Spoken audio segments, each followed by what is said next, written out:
Welcome to our channel. Today we how to uninstall Shogun Page Builder from Shopify. Detailed guide step by step clearly.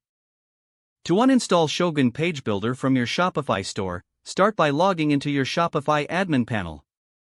Once you're logged in, navigate to the Apps section located on the left-hand sidebar. In the Apps section, scroll down until you find the Shogun app. Click on the Shogun app to open it. Once the app is open, look for the Settings option within the Shogun interface. Click on Settings to access various configurations related to the app. Here, you may find options to back up your content or configurations. If you want to keep a backup, make sure to export your pages before proceeding.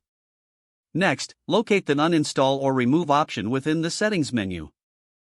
Click on the Uninstall button to begin the removal process. A confirmation dialog may appear asking if you are sure you want to uninstall Shogun. Confirm your choice to proceed with the uninstallation.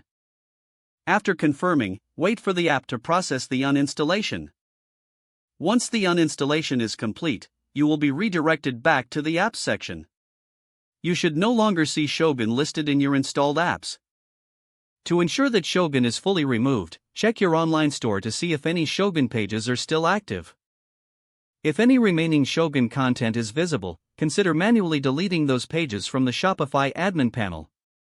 To do this, navigate to the online store section and click on Pages.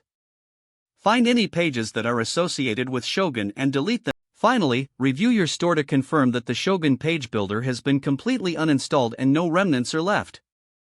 If the page does not load, refresh the browser or try again in a private or incognito window.